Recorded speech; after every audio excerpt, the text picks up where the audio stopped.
Hi, I'm Dr. Danny Rabwin with Ready Vet Go, the podcast. Thank you so much for joining us. We have a really exciting guest. We have an RVT with us today. I'm really looking forward to this conversation, so let's dive in.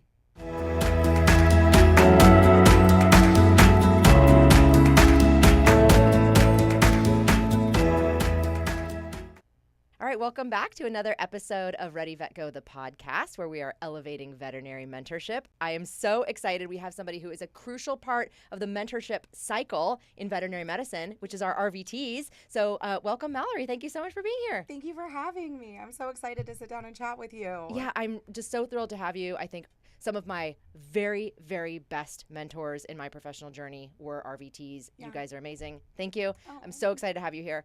I really, we just met and I Yeah. feel like I know you, but I don't really know a lot about you and your journey into veterinary medicine. Can you fill us in and let you know how you got here? Yeah, so I've really only ever worked in veterinary medicine. I got into it as soon as I could. I was always volunteering, trying to make myself relevant, trying to force myself into a field as much as I could. I was at a general practice for about a year as an assistant. I started school to get my license, and I realized this was not a practice I wanted to be a part of. I didn't love the medicine. I didn't love the doctors, and the more I learned, the more I felt like this just wasn't the right place for me. Yeah. At that point, I was already enrolled in school, and you had to be enrolled in school, or you had to be working in order to stay enrolled in our program. It was alternate route. Oh, yeah. So I kind of tried to slide under the radar. I think I made it about a week. And my teacher was like, you have another week to find a job or you're out of the program. And she goes, I have a great clinic down in Laguna Beach that is hiring. I think you should go apply.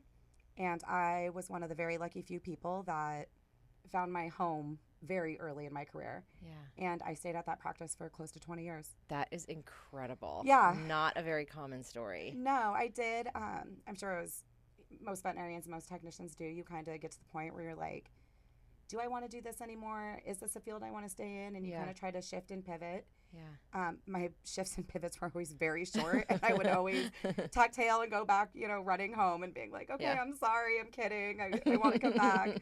So yeah, almost 20 years at That's incredible. So I'm thinking about, that was around the time that I was starting as my, a new veterinarian in practice was around 20 years ago. And we had RVTs and they were amazing. But back then we had technicians who were not credentialed, who did everything. Right. I don't know what they were supposed to be doing legally or not, but it was kind of like that a little bit ago. Yeah. And so I think it's unusual to hear of a young, early career technician to want to be credentialed. Yeah. How did you even know about that as an option, and why did you choose to do that? Yeah, I was really looking for, I think where my school came into play for me is I was really trying to find how to bridge the gap. How am I going to get experience without being hired, but nobody wants to hire me because I don't have experience. They're like, oh, that's cute, you volunteered. And it was kind of just pushed aside. And I was like, what am I going to do to make myself relevant in this field, and how am I going to pave my way in this field? And I really just felt like educating myself was the best way to do it. And everything, like I said, everything kind of fell into place. I was told where to go and apply. I applied, and that was kind of the end of it for me. So what do you think it was about that clinic that you joined 20 years ago that made you stay for so long? Oh, your magic word, mentorship. Right? Shocking, right? I mean, I always refer to it as like a home. I mean, in veterinary medicine, you spend a majority of your life with the people you work with. Yep. You are at most places, fast-paced, high stress, a lot of emotions. Yeah. And who better to trauma bond with than your coworkers, right? And nobody really understands what you go through in vet med unless you're in vet med. Yeah, it's true. You go home and you try to tell people stories, and you're like, oh, maggots while you're eating spaghetti. And people are like, no, what is wrong with you? Please don't share that story. I don't want to know that, But then you have your friends in vet med, and they can just relate a little better, you know? So you found mentorship with, who were your mentors in that clinic that you bonded with? Everybody. Really? So we talk about this as a culture of mentorship. Yes. Do you feel like when you started, there already was a culture of mentorship in place that everybody became your mentor as a new employee? Yeah, I mean, I think it definitely started up front with our receptionists. We had receptionists that loved to be there. They had been there a long time. They wanted to get some of the weight off their shoulders. So they were always more than happy to mentor and pass along even reception to receptionist, right? Yes.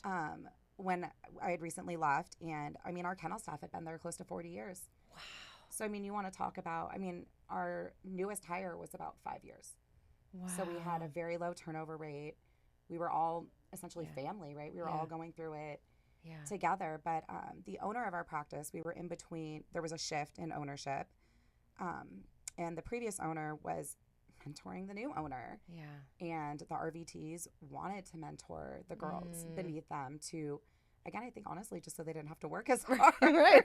Yeah. But it paid off for us, right? It's such a good lesson. It's like, you know, we think of mentorship as something that takes time and not everybody wants to do it. But like that short-term investment in time really can pay dividends when you have mentored somebody and then they feel confident to take off some of the slack off of you. Yeah. Or that you were taking off of the more experienced technicians. Yeah, I mean, I was actually originally hired in kennel. And I was like, no, I want to be in the back. I want to be in the back. It was the only place they were hiring for. So I was like, whatever, I'll take it. I was never in kennel. So I think I was only there about 2 or 3 weeks. And they're like, this is pointless. Yeah. Why are we paying you to be in kennel and you're never in kennel? Like, just come in the back and be an assistant. And I was like, oh, great. Thanks. Oh, what a surprise. Oh, is that an option? Oh. So you were like supposed to be in kennel, but really you would migrate to the floor, like in treatment? Oh, yeah. I'd be like, oh, I'm just like in here sweeping. And like, I wouldn't be sweeping. I would just be standing in front of surgery, like the creepy little like kid in the corner, you know? But then you can say you did start in kennel, like so many of us do. You know, it just seems like that's where people get their start. I think it's good to know all sides of the hospital, though, and know every, like, I have so much, you know, people are like, oh, they're just in kennel. No, there is just, they are just in veterinary medicine. You have to work as a team to be successful. 100%. And they're doing things I don't want to do. I'm doing things they don't want to do. Right. And it really gives you a feel kind of for how the practice runs in general, I think. I imagine in your role as an RVT, you probably held like many different hats in the clinic. Like what different roles did you play? Did you move up into leadership after being there for a certain amount of time? We were really lucky. We had a great manager. I kind of told you a little bit about this. I was going to move into management with our sister hospital, and I was a little bit of a disruptor with our corporate that bought us. And they were like, we just can't deal with you. Right. So you cannot. And then at that point, I was like, you know, I've been in this for 20 years. How can I kind of shift and pivot into something else? You know, at 40, almost 40, I'm like, do I still want to be rolling around on the floor? Do I still want to be restraining? Yeah. And I really, really heavily considered management. And then I was like, you know, I think there's other ways that we can benefit and kind of help this field other than managing a clinic. Yeah.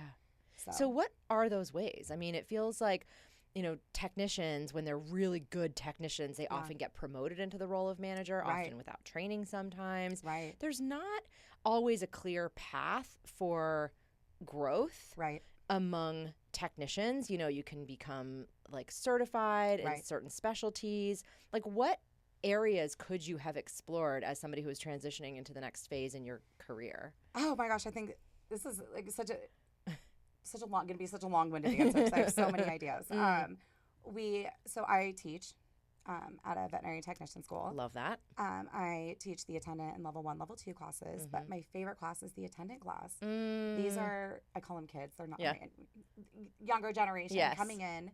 A lot of them fresh out of high school or very early, like in their college careers. And they love animals. They love science. They just want to get involved. And we place them at an externship to see if, you know, vet med isn't for everybody. We have some students who are like sold, and then other ones that are like, I actually don't even want to be in this class anymore because the externship is so overwhelming for them. Which is so good to know. Yeah. Before you a ton of time, a ton of money into your career that you realize, love that. I don't like blood, right? And you're like, oh. Super valuable.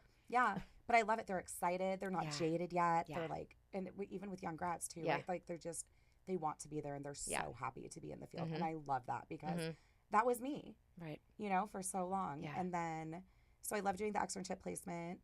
I do a lot of volunteer with the shelter. Yeah. So I'm still like changing bandages, drawing blood, euthanasias, all the procedures down at our local shelter. Yeah. We were really lucky. We worked really closely with them at our hospital. So I already kind of had an in. And now they have a big treatment room that they're building. And I've gotten to design the treatment room. And I'm going to go on as their at RVT at the shelter. Yeah. we started a podcast, I was telling you, Yep. that Tech Nerd Party. I love it. Which just letting other techs know that they're not alone in this crazy world of veterinary medicine. And That I is think so important right now. everybody wants to sugarcoat it and be so PC. And I love dogs and I love this and nobody's really getting into the nitty gritty of what it's like. And I imagine there's a big audience for what you guys are talking about on your podcast. Yeah, it's really fun too. I mean, and we have 4 RVTs. Such different fields that we've all been in. So it's really amazing. We have one that did emergency critical care. We have one that does equine. We have one that does shelter med. They've all dabbled with marine mammals, GP. So it's what a gift to let people know all the different paths that you can do with your degree. Right. Because there are a lot. Yeah. And I mean, I think some people are like, oh, well, we have one who's a specialty surgery tech. And we talk about we'll go into the maggots and she's like, there's a reason I'm a specialty surgery tech. Everything is clean. Right. By the time everything comes to me, it's taken care of. Right. I love that. And I love the K. We were more of a specialty, urgent care, more than a GP. So I loved the chaos of it. I would thrive in emergency medicine. I love. Yeah. I could see that from you. Yeah. I love it. Part of the fun. But yeah, if you don't, a lot of people, I don't want to do euthanasias. Physical therapy is a great way to go with it. Or derm clinic. Yep. We're not euthanizing anything at the derm clinic. Yeah. There's so many opportunities and so many options. Yeah. Farm animal, large animals, zoo med. I did zoo med for a little bit. I did mobile vet care for a little bit. Oh, really? And then, like I said, I always. Right. And then just kidding. Coming back to the clinic. Yeah. But again, it came back to that sense of family and just that being supported through all your decisions. Yeah. So I imagine with that kind of culture of mentorship that you had at that clinic that you were, with for so long, that you eventually, you had so many great mentors when you first started. And then I imagine that you were in the role as a mentor yourself. Yeah. A lot of the group that I work with is the early career veterinarians. And like I said, in my early career, the RVTs were some of my most trusted mentors. Yeah. Did you play that role for early career vets or technicians who were going to go to vet school? Yeah, we actually had a lot of technicians that went to vet school. And they really think that being a tech helped them so much getting into vet med. You just know what you're getting into a little bit more. Yes. You understand the culture a little bit more. Yeah. But I always loved when they would go away to vet school and they would always come back during summer or Christmas and kind of help out. And we were like, oh, thank God, extra hands. Because they were so busy. Yeah.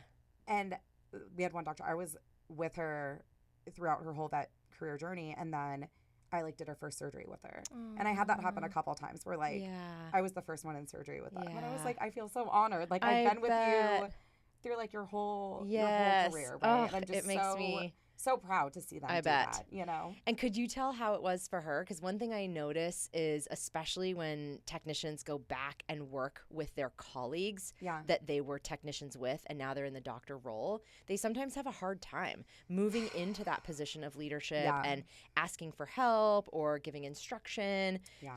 Did you know where she was coming from with that, or were you able to help guide her with that transition? It was different. We had, there's 2 that I'm really close with that I went through this with, and one, very strong, so independent, really put her foot down. And she was one of those students who got accepted after 3 years of undergrad. She didn't do her full 4. So she was 22, 23 when she came out as a veterinarian. Whoa. Yeah. And she looked like she was 12, right? And we were like, Lauren, you have to wear something else because people think you're a volunteer here. Right. People, you look old enough to work here. Right. So then we had to go to business casual for the doctors to help Lauren out a little bit. The policy changed for everyone. The policy changed for all the doctors. To elevate her. Got it. To help Lauren look a little older.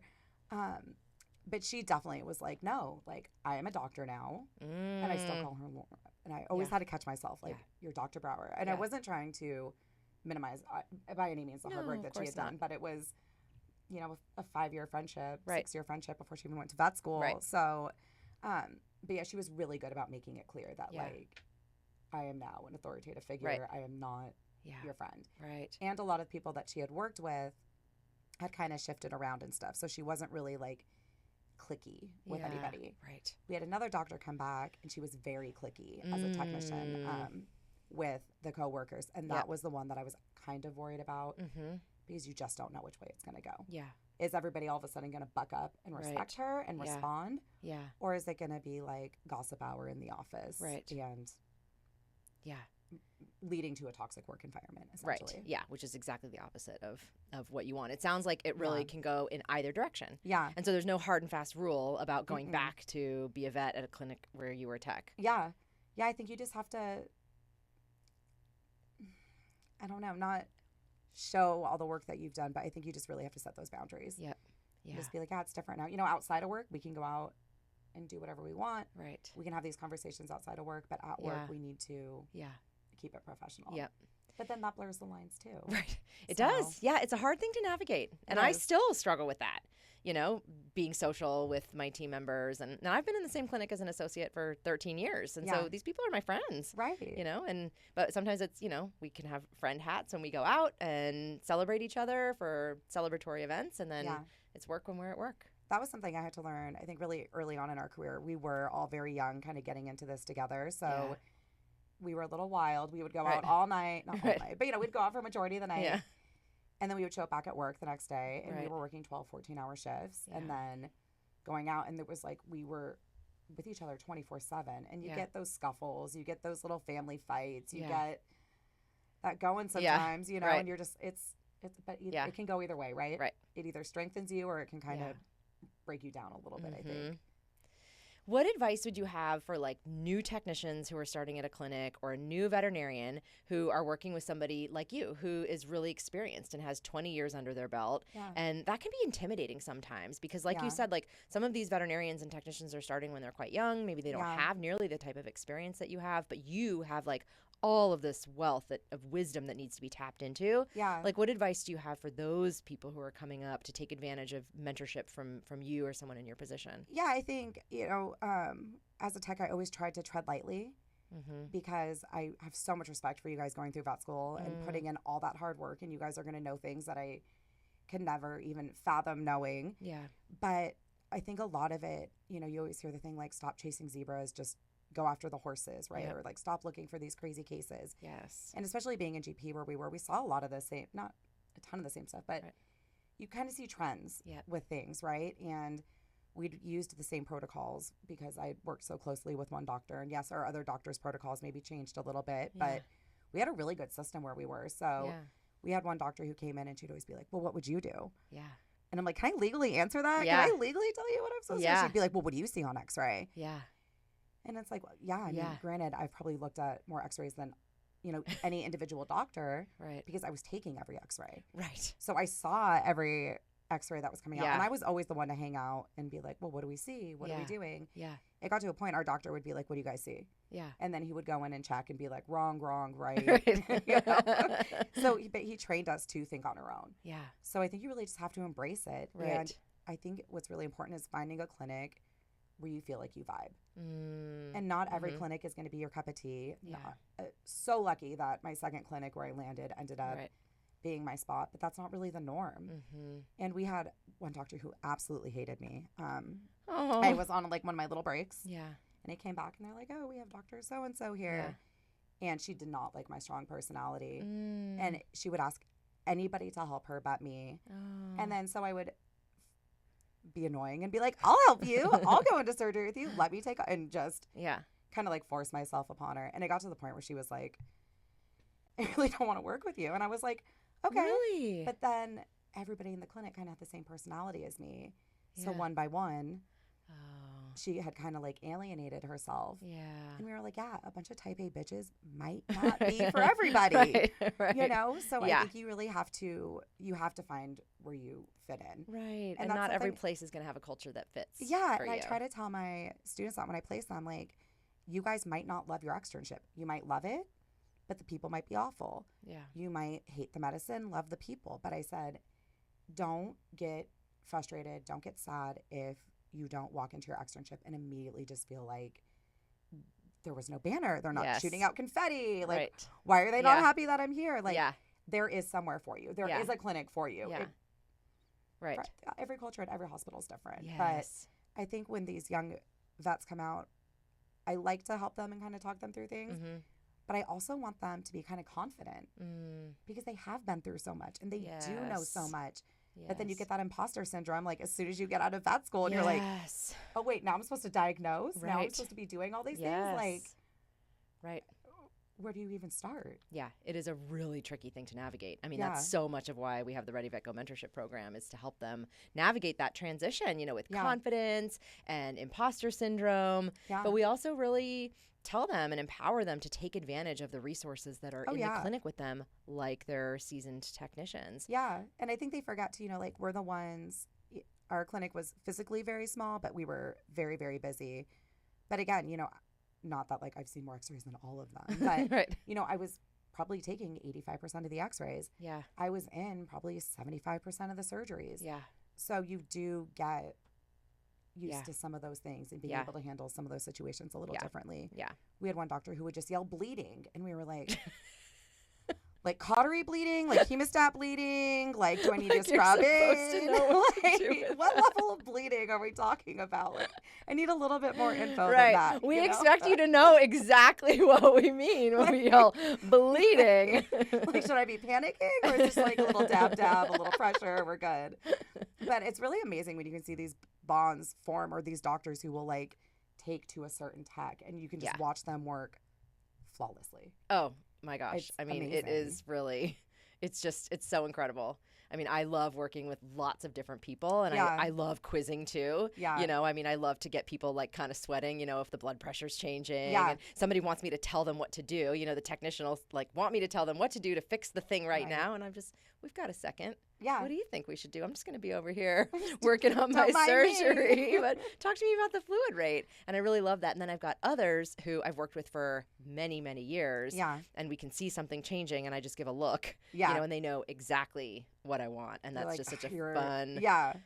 You're sad about the SpO2. Right? Okay. You're sad that our end title's a little low. See? Yeah. You know exactly how to read that, doctor. Yeah. I do love that relationship with the technicians. And I was, thinking about when you were talking about like veterinarians asking you, what do you see on the x-ray, and what are you allowed to answer? Right. And I just love playing that with some of my technicians. They'll say, Dr. Rabwin, your x-rays are ready, and I'll say, am I going to be happy or sad? Yeah. Or what do you think is going on in there? And they would say things like, well, I'm not the doctor, but. Yeah, I always preface that. I'm not a doctor, but. Exactly. Here's my super annoying opinion. Here's my super annoying opinion, because I've seen many of these. And, when we count on you guys, you know, I mean, I feel like there have been so many near misses, you know, and I think like you were talking about wanting to like empower new grads and be confident. And I think you might have even said tread lightly. Yeah. On the other hand, it's like, things get missed. Right. And as long as you have in a clinic and like environment where there's psychological safety, and you can go to somebody and say, hey, have you thought about this, or have you thought about that? Yeah. Like I remember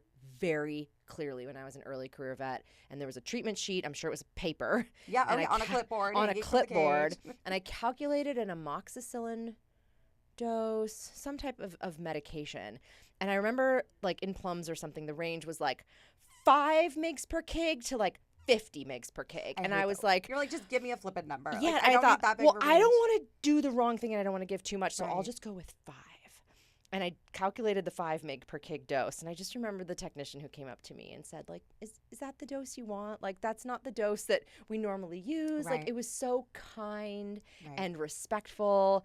And it prompted me to then, I think I went and asked another doctor, and she said, no, you're like way underdosing. She's like, you're using the neonate, not even close to the dose you should be using. It's just such an important role, you know, that dynamic between technician and doctor. Something as simple as like printing out drug labels, right? And like if we know the patients and we're in pharmacy filling meds, and all of a sudden it's like something ridiculous, right? Like, oh, they accidentally put a 1 in front of the 3. It's like 13 tabs twice a day. Yes.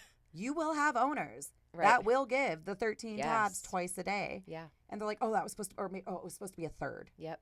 Not 13. Yes. But if you don't know your doses, if you don't know how your doctors work, if you don't know anything about these medications, you're filling that prescription, signing it off, and sending it home with an owner. Whew. Yep. Yeah, which, oh my God.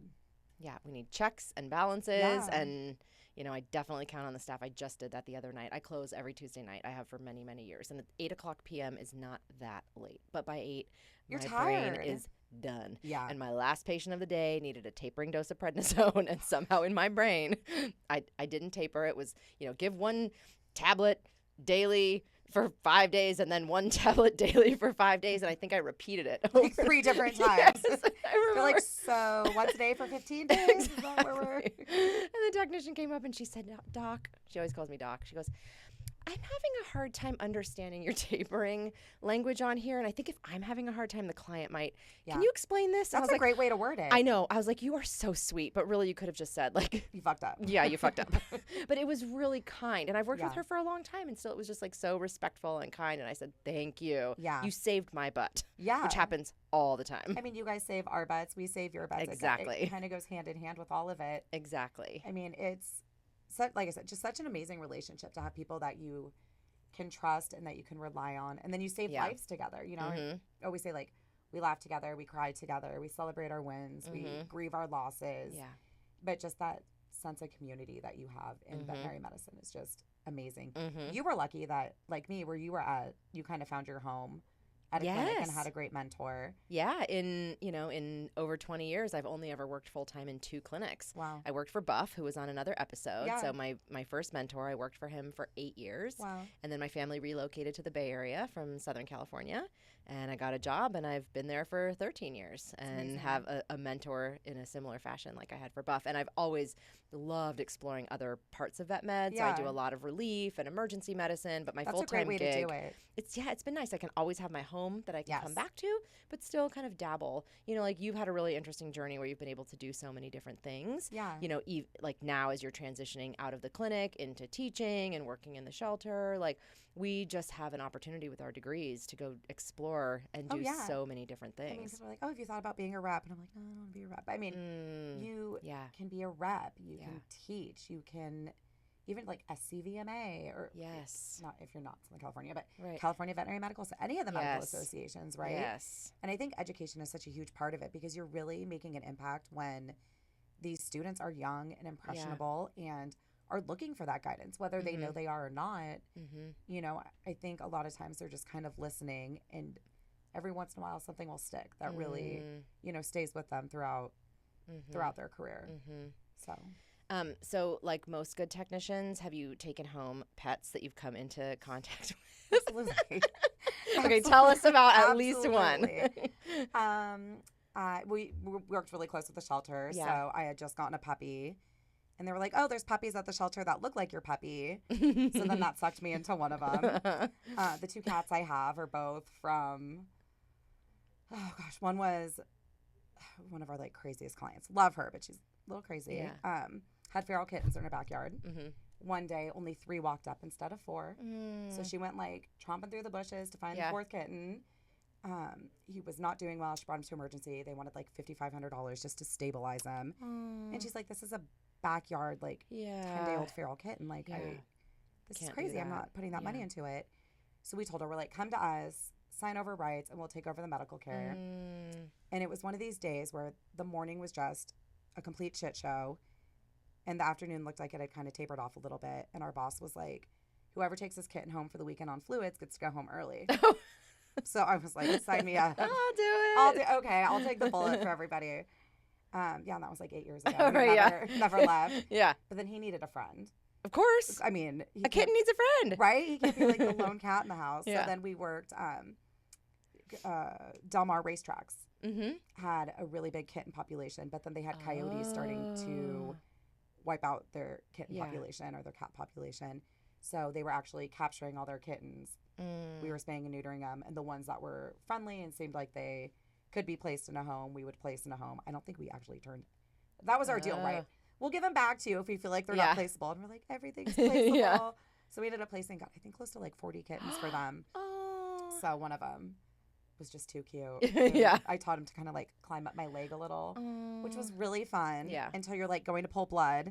And then he would like come running across the treatment room and go to like climb up my leg. Oh, so he would hang out with you. We would let them hang out with us in treatment. Oh my gosh. Like early morning when we were kind of getting ready for the day. That's really cute. There would be like 12 kittens just.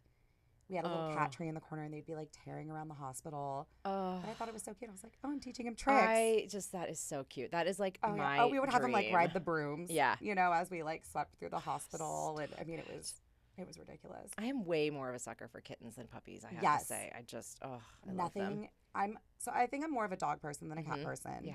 But nothing beats a kitten. Right? Nothing. Just the little mews and the little, they're so cute. When they get angry and all fluffy. I love that. It's so cute. And I was just thinking how, like, you had the one kitten and obviously needed a second one. And I have clients who will come in with a kitten and they want to talk about the behavior and how they're, like, so exhausting and they can't keep up with keeping their kitten happy. And what do I recommend?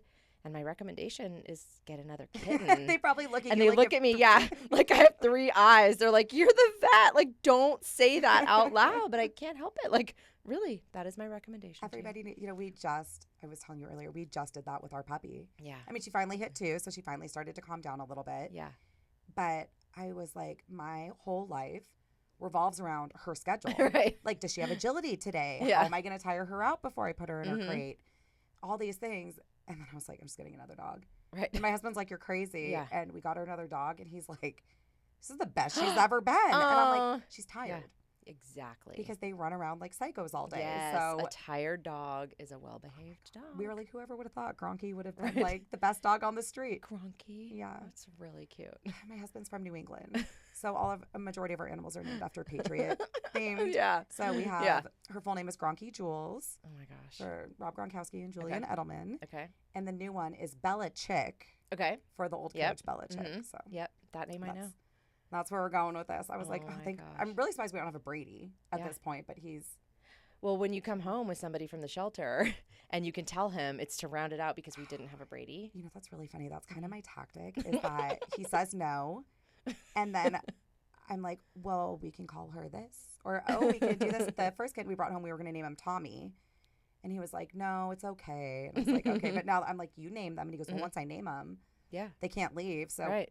Now everybody's like, oh, God, you really have like a Gronky and a Bella Chick? I'm like, yes, we do. Yes, we do. But they stay. So they get to stay. So, honey, you can call them whatever you want as long as they get to stay. If you're the one who brings them home and they get to stay. Right? Said like any good veterinary professional, I mean, that is just how we get so many of our pets. Yeah, but we have a rule. So we have a 4 max rule. 2 cats, 2 dogs, or however we want to break it down. But we've just decided with our house and everything, like, we have a 4. And I think that's the only thing that saves me from being an animal hoarder. Because you do have, like, a maximum number on and it. And it's his max. Right. It's not my max. You can respect it. But I will respect it. It's better than 2 or 3, right? So, but I'm like, what if they don't live in the house, like horses? Yes. What about things that live outside? Yes. No, this is a slippery slope. I can't go there because my partner, if she had her way, we would have donkeys and chickens and TikTok is not helping. No. It's like feeding us all of this content about house cows and it knows. Oh, house cows. That's fun. God, no, please. No? No, she's sending them to me all the time. Like the little Highland, like the miniature. Yes, they're so cute. But we have 6 animals. Yeah. I mean, it's just too, I was just going to say it's too many. It actually kind of feels fine. I don't know. Do you think part of that is that you work all day with animals and then you go home and there's a ton of animals? Like at some point, do you feel like it's too much? Or that it's your whole life? I do sometimes feel that way. And I also I don't have them really, the cats sleep in the bed. Okay. But I don't have the dogs come up in the bed. Like I'm around them all day. And so I do feel like I need my space a little bit. And everybody needs to have their place. And I like it to be, pretty clean. Yeah. And, I'm lucky that we have a little catio outside where the cat box is. So the cats can go out the window and jump into their catio and use the box. And it's amazing. So it does make it a little bit more manageable. Yeah. And I have 3 cats and 3 dogs. Yeah. I grew up with horses. And even in my early career, I was at the barn all the time, but I was like, oh my gosh, I'm at work, I'm going to the barn, I'm going to school, I'm going home to animals. Yeah. I'm getting like 6 or 7 hours of sleep, maybe. Right. And then I'm waking up and I'm feeding all the animals at home. I'm swinging by the barn before I go to work. Yeah. Then I'm at work. Then I'm back. Yeah. And at some point I was like, this is just, and at home I had ferrets and 2 dogs, and I was like, my whole life. It's a lot. As animals. And it doesn't make you, I don't know, I wasn't angry or anything, but I was just like, oh. Yeah. It's a lot. Yeah. It's a lot of I have a veterinarian friend who, when her most recent dog passed away, she intentionally, she and her husband decided to not get another pet because, now they can travel more, not have to worry so much about a pet sitter. But then she was, questioning her credibility with her clients because they always ask what do you have? What do you have? And they want to connect over that. And I really understand that. And there is something a little bit questionable about a vet who doesn't have a pet. Like, what's wrong with you? What is wrong with you? But I definitely get it. Well, and I think too, it kind of all goes with like where you're at in your life. I mean, at one point we had just lost our 2 older dogs and we had 2 cats and we were like, oh, this is really nice. Like, and our dogs were older. So it was like, you know, the heart meds, thyroid meds, like the constant worry of trying to space their meds apart enough, trying to get them the proper care. Yes. And then I think we lasted like 3 months and we were like, okay, we need a dog. Yeah. Like we just need that. Yeah. It's just a different personality, different vibe that you have with cats, you know? I'm with you. I like to have both. I do think having those situations where you have to be medicating your pets, I feel like it makes us better at what we do. Yeah. You know, every time I have a sick pet, I mean, it's awful and I hate it and I hate being on that side. You know, I'd much rather be the vet taking care of the pet.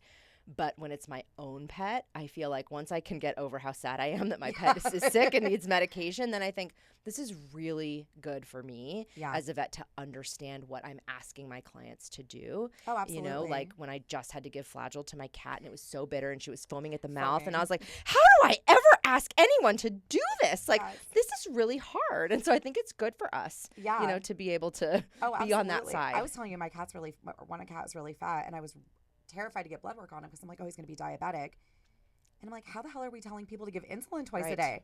Yeah. And he's like a grazer. So I'm like, which is probably why he's fat. Yeah. But I'm like, oh my gosh, I can't imagine. Like, or even think about thyroid meds. Yeah. Like, there's no way I would be able to consistently do it 12 hours apart. Right. Every single day on one of my cats, yes. One of my other cats, no way. Right. It's hard. But we hand it off. Like, I know we do. Here you go.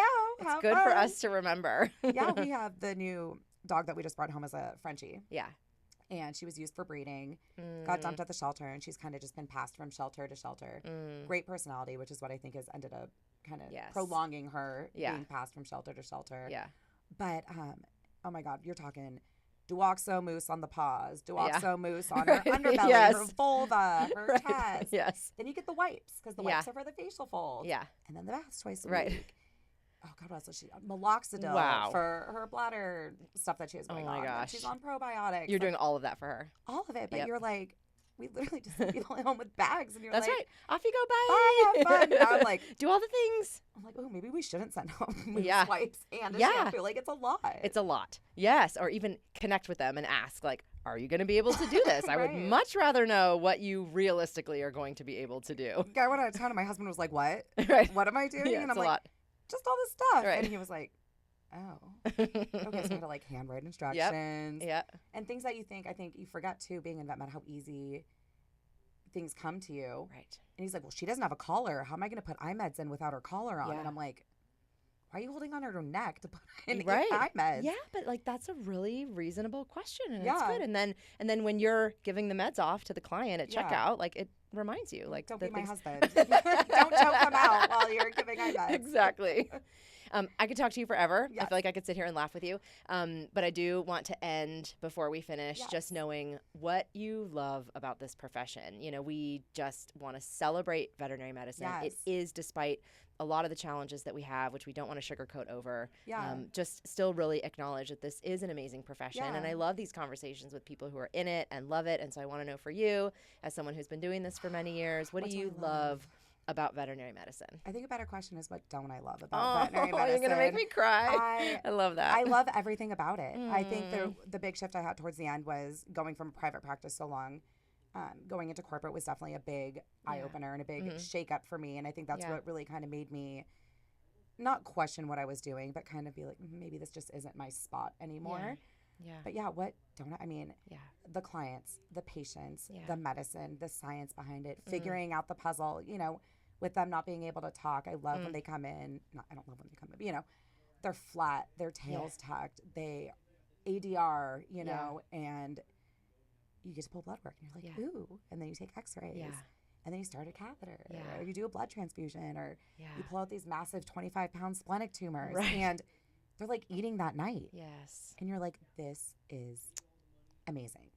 And to give a voice to those who don't have a voice, truly, right? I mean, you have to be the advocate for these patients. And that was always my biggest thing in it is that we're here for them, right? So, it's not everybody loves, but I love it. I can tell. I encourage people to get into it. And I'm like, even if you hate it, you can at least say you tried. Right. And I actually got into it. I know we have to go, but I've always heard you say, like, I love people. I hated people when I got into vet med. I was one of those people who got into vet med because I hate people. Right. And then all of a sudden you're surprise. like, right? And then all of a sudden you're like, wait, but how can I advocate for these patients if I can't communicate with the clients? And if I can't say what I mean, and if I can't try to explain things to them, or if I can't try to put myself in their shoes, and if I can't get them to relate to me, how am I going to advocate for this patient to them to get them to understand what we're trying to do? It's not about the money. You can do this, you cannot do this, but I really just want Fluffy to walk out of here at the end of the day. I want them to go home. You know? So I love it all. Such a gift. I love that. Thank you so much. Yeah. This has been so much fun. It's been so fun. Thank you. We have to do it again. Yes. And thank you so much for listening and for joining us for another edition of the Ready Vet Go podcast. Make sure to subscribe and follow us for more amazing conversations like this.